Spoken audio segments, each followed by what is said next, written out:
नमस्कार, आप देख रहे हैं सिटी तहलका। मैं हूं आपके साथ जितेंद्र हलावत। हमारा उद्देश्य ये है कि आपको आपकी बीमारी की वो जानकारी आप तक पहुंचे, उसके जो सवाल हैं आपके ख्याल में वो हम डॉक्टर से पूछ पाएं और उनका जवाब आप तक पहुंचा पाए। इसी कड़ी में हमारे साथ आज डॉक्टर नीरज गोयल जी हैं, कैंसर रोग विशेषज्ञ हैं, और उनसे आज हम बातचीत करेंगे कि भारत के अंदर जिस तरीके से कैंसर फैल रहा है और कैंसर से कैसे बचा जा सकता है, इसके क्या लक्षण हैं, इन तमाम पहलुओं पर बात करेंगे। डॉक्टर साहब, आपका स्वागत है सिटी तहलका। नमस्कार सर। तो डॉक्टर साहब, आज बहुत गंभीर विकट स्थिति बन चुकी है कैंसर को लेकर के। एक नाम से ही डर पैदा हो जाता है कैंसर। तो इसका क्या मुख्य कारण है कि फैलाव ज्यादा हो रहा है? इसके पीछे की वजह क्या है, थोड़ा पहले ये जानना पसंद। देखिए जितेंद्र जी, सबसे जो इम्पोर्टेंट चीज़ हमारे को इसमें समझनी है कि कैंसर है क्या जी। कैंसर कोई भी आपका अंग जिसकी ग्रोथ अनकंट्रोल हो गई। ओके। क्योंकि बॉडी के मैकेनिज्म होते हैं कि वो इतने, जैसे आपके फिंगर है ना, इतनी बढ़ेगी। अगर मेरी ग्रोथ अनकंट्रोल हो जाए और वो एकदम से इतना बड़ा सा एक उसके अंदर कुछ गांठ सी बननी शुरू हो जाए, तो वो कैंसर है, कहीं भी किसी भी अंग में। बिल्कुल। और आपने अभी जैसे अपने इंट्रोडक्टरी उसके अंदर बोला कि कैंसर हिंदुस्तान के अंदर बहुत बड़ी विकट समस्या बनती जा रही है। जो अगर हम आज की डेट में बोलें तो cancer is the India is the world capital of the cancer. इतना ज़्यादा इंडिया के अंदर इतनी समस्या होने वाली है। अभी जो ICMR के डेटा के हिसाब से 2025 जो अभी साल चल रहा है, लगभग 14-15 लाख नए केस कैंसर के हर साल हिंदुस्तान में आने वाले हैं। और उससे भी ज़्यादा जो समस्या की बात है ना, वो है कि उस लगभग 7 से 8 लोगों की मृत्यु हो जाएगी हर साल, ये एस्टिमेट है। तो आप मानिए कि 14 लाख नए केस आ रहे हैं और टोटल 7-8 लाख लोगों की मृत्यु भी हो रही है। तो इसका मतलब है कि कैंसर जो है अपना जो फैलाव करता जा रहा है। कैंसर, अगर आपने देखा हो ना, कैंसर का दिमाग में आती है आपको एक केकड़ा सा लगता है ना, तो इसी हिसाब से ये जो कैंसर वाला जो हमारा केकड़ा है, आजकल तो इसको बंद कर दिया गया है, रिबन्स आ गए, पर वो अपने पिंसेस, अपने जो जिसको हम बोलते हैं कि अपने हाथ पैर पूरा फैलाता जा रहा है और सबको अपने अपने जकड़ में लेता जा रहा है। बिल्कुल। तो ये जो कैंसर है, इसको आप मान के चलिए कि आने वाले समय में शुगर, हार्ट ट्रबल, जो भी हार्ट अटैक आते हैं और ये शुगर, इनसे भी बड़ी बीमारी बनने वाला है। वो बोने हो जाएंगी वो बीमारियां, ये कह सकते हैं। बोनी तो नहीं होने वाली है, पर बराबरी का मुकाबला हो जाएगा। पर मेरे लिए समस्या ये आ जाएगी कि कैंसर अगर मेरा ज़्यादा बड़ी स्टेज में आ गया तो मेरे पास इलाज करना कठिन हो जाता है। हार्ट डिजीज़ और डायबिटीज़ को तो स्टिल मैं फिर भी कंट्रोल कर पाता हूँ, पर कैंसर मैं नहीं कर पाऊंगा। आप खुद इमेजिन करके देखिए, हिंदुस्तान की इतनी बड़ी आबादी है, उसके अंदर कैंसर अगर मेरा आ रहा है और उसमें से एक आबादी का परसेंटेज ऐसा है कि जो कैंसर के इलाज को अफोर्ड नहीं कर पा रहा है जी, तो हमारे लिए बड़ी विकट समस्या बनने वाली है। तो ये ऐसा क्यों है कि जिस तरीके से पॉलिसीज भी बना रही है, गवर्नमेंट भी पॉलिसी बना रही है, तो इन चीज़ों को हम बाद में लेंगे, लेकिन सबसे बड़ी बात कि इसमें मेजर कैंसर की यदि बात करें, वो ज़्यादा कौन सा है, कि उसको लेकर के थोड़ा सा मैं आप जानना चाहूँगा। देखिए, अगर हम हिंदुस्तान के स्टेटिस्टिक्स को देखते हैं तो सबसे ज़्यादा कैंसर जो है पुरुषों में लंग का कैंसर है, महिलाओं में ब्रेस्ट कैंसर है, छाती का कैंसर है। और अगर हम महिलाएं और पुरुष दोनों को मिला लेते हैं तो लंग कैंसर सबसे कॉमन है। जो पहले हम सुनते थे सर्वाइकल कैंसर, बच्चेदानी के मुंह का कैंसर, जो महिलाओं में काफ़ी ज़्यादा होता था, आजकल वो थोड़ा कम होता जा रहा है क्योंकि हमारी हाइजीन बेहतर हो गई है, वैक्सीनेशन शुरू हो गया। पर ब्रेस्ट कैंसर, जो आपकी छाती का जो कैंसर है, उसने विकराल रूप ले लिया है। जैसे हम अभी सोनीपत में बैठे हुए बात कर रहे हैं, सोनीपत, दिल्ली, जितने भी यहाँ से सटे हुए NCR जो एरिया है, उसमें सबसे कॉमन कैंसर ब्रेस्ट कैंसर है। और उससे भी ज़्यादा गंभीर विषय की कहानी ये है कि जो ये ब्रेस्ट कैंसर है, छोटी उम्र की महिलाओं में हो रहा है। पहले जो ये 60-65 साल की उम्र की महिलाओं में होता था कैंसर के लिए, अब वो 30 से 40 के अंदर होता जा रहा है। तो आप खुद सोचिए कि मेरे लिए कितनी बड़ी समस्या है। जो ये आपका एज ग्रुप है ना, ये अर्निंग एज ग्रुप है, सबसे ज़्यादा काम करने वाला एज ग्रुप है। अगर उसको ऐसी बीमारी हो रही है तो मेरे लिए बड़ी बड़ी प्रॉब्लम है।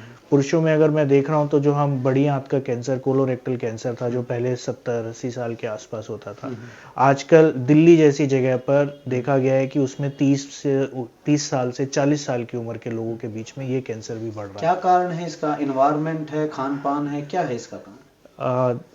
जितेंद्र जी, सबसे इम्पोर्टेंट चीज़ खान पान भी है, एनवायरनमेंट भी है। खान पान अगर है तो मेरा लाइफस्टाइल है। अल्कोहल, स्मोकिंग ये बढ़ता जा रहा है, आप देख रहे हैं। उसके अलावा जो मेरी कुछ इन्फेक्शंस होती हैं, जैसे हेपेटाइटिस बी हो गया लिवर कैंसर के लिए, हेपेटाइटिस सी लिवर कैंसर के लिए हो गया, ह्यूमन पैपिलोमा वायरस हो गया आपके सर्वाइकल कैंसर के लिए।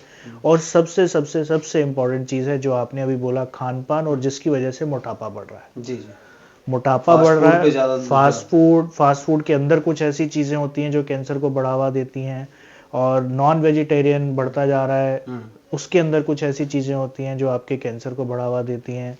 तो कुल मिलाकर मेरा लाइफस्टाइल है जो मेरे को प्रॉब्लम दे रहा है, वो क्रिएट कर रहा है। और एक अनुमान के अनुसार लगभग 50 से 60% कैंसर्स को हम रोक सकते हैं, क्योंकि वो इन्हीं 3 या 4 चीज़ों से रिलेटेड है। महिलाओं का भी इसी प्रोसेस को मान ले, जो ब्रेस्ट कैंसर की आप बात कर रहे हैं।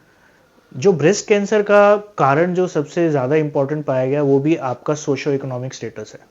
हमारा जो एनसीआर का एरिया है ना, वहाँ पर जो हमारी एफ्लुएंस है या जो हमारा सोशो इकोनॉमिक स्टेटस है, हमारे गाँव से बेहतर है।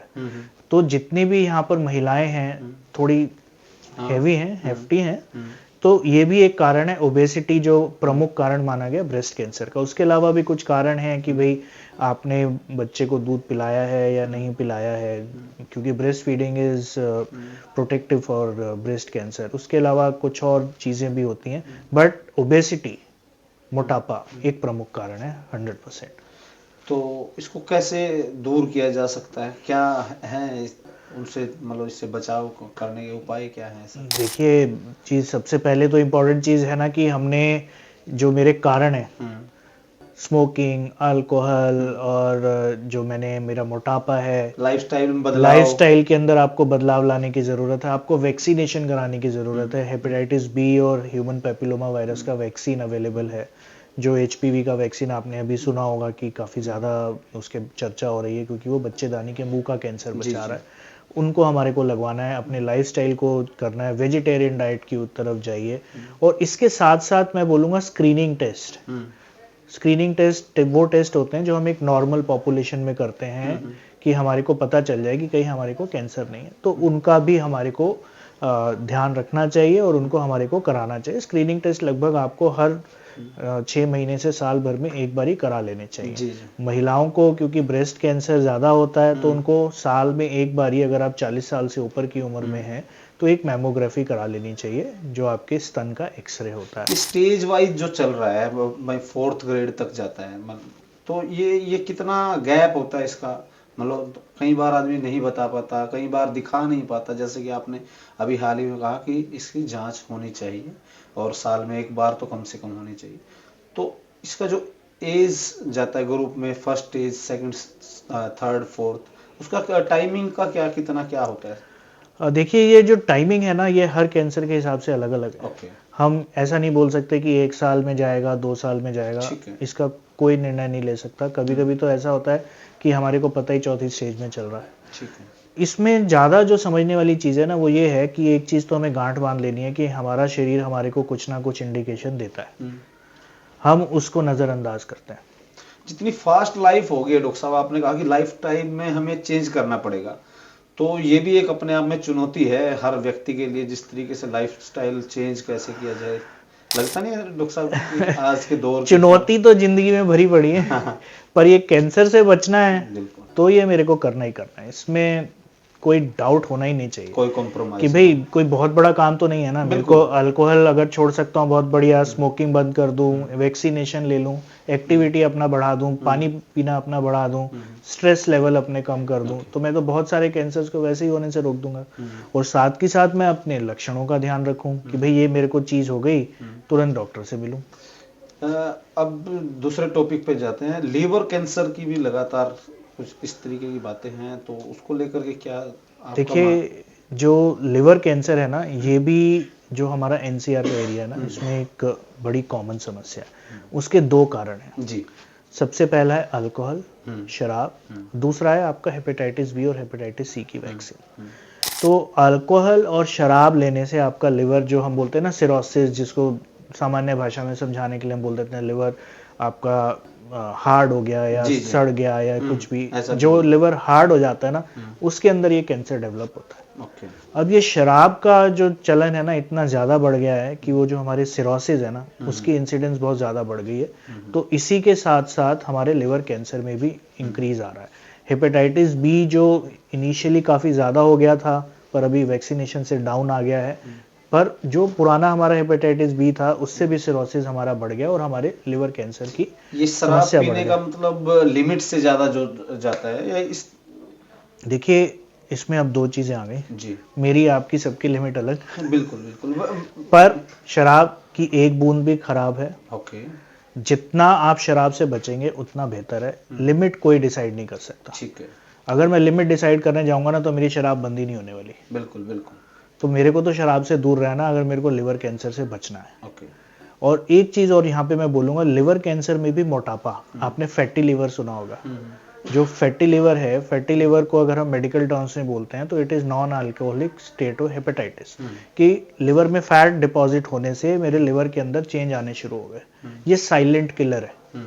जो हमने लिवर सिरोसिस की बात की है, दिल्ली एनसीआर के एरिया में क्योंकि हमारी मोटापे ओबेसिटी की वजह से फैटी लिवर इतना ज़्यादा है कि बड़े साइलेंटली लिवर खत्म हो रहा होता है। हाँ डेथ रेशियो भी इस तरीके से बढ़ रहा है जैसे कि आपने कहा कि अल्कोहलिक मात्रा ज़्यादा बढ़ रही है, तो इस वजह से ये भी है कि यहाँ पर देखिए ऐसा है कि जब भी मेरा अल्कोहल का सेवन बढ़ेगा, मेरे लिवर की प्रॉब्लम्स बढ़ेंगी, तो ऑब्वियसली नॉर्मल से वो इंक्रीज होगा ही होगा पर से, अगर हम अल्कोहल की चीज़ देख रहे हैं। तो कुल मिलाकर ये जो हमारी नॉर्मल सी जो चीज़ें हैं, अल्कोहल और मोटापा, देखिए अभी हम 5-7 मिनट से बात कर रहे हैं बिल्कुल अल्कोहल और मोटापा, उसके ऊपर हम आ रहे हैं। स्मोकिंग भी उसका ही एक पार्ट हो गया। तो कुल मिलाकर मेरे को इन चीज़ों से बचना है और लक्षणों का ध्यान रखना है। That is very very important. Doctor से कंसर्न तुरंत करें इस बारे में, क्योंकि ताकि समय से पहले इसको, आपके मुंह में कोई छाला है जो नहीं ठीक हो रहा है, जी। उसमें से आपके दांत जो हैं वो टूट रहे हैं या नीचे जख्म है, गांठ बन गई है, खून का रिसाव हो रहा है, आपको तुरंत डॉक्टर से मिलना है। आवाज़ बदल गई है, डॉक्टर से मिलिए। खाना अटकने लग गया, डॉक्टर से मिलिए। छाती में गांठ आ गई, डॉक्टर से मिलिए। आपको अगर पीलिया हो गया है तो भाई झाड़ फूक में मत फंसिए, अपने डॉक्टर से मिलिए। अब इसमें देरी ना करें किसी तरीके बिल्कुल भी, तुरंत। लैट्रिन के अंदर खून, हम सोचते हैं बवासीर, वो कैंसर का लक्षण हो सकता है। हो सकता है। डॉक्टर से मिलना है, अपने डॉक्टर को फैसला करने दीजिए कि भाई बवासीर है या अनफॉर्चुनेटली कैंसर। दर्शकों को क्या अपील करना चाहेंगे? मैं दर्शकों को अपील तो यही करना चाहूँगा कि सचेत रहें। अवेयरनेस सबसे इम्पॉर्टेंट चीज़ है कि भाई हमारे को कैंसर को रोक सकते हैं। इन दुर्व्यसनों से दूर रहें, पानी अच्छे से पिएं, एक्टिविटी अच्छे से करें। लगभग 4-5 किलोमीटर 6 किलोमीटर का वॉक कीजिए, 3 लीटर के करीब पानी पीजिए, स्ट्रेस से दूर रहिए, खान पान अच्छा कीजिए, रेड मीट नहीं लीजिए और अपने लाइफस्टाइल को बदलाव कीजिए। तो 60 से 70% चांस है कि जो होने वाला कैंसर अगर हमारे भाग्य में लिखा था तो मैं उसको रोक सकते हैं। बात करने के लिए शुक्रिया। आपने बहुत महत्वपूर्ण जानकारी हमारे साथ साझा की, हमारे दर्शकों के साथ साझा की।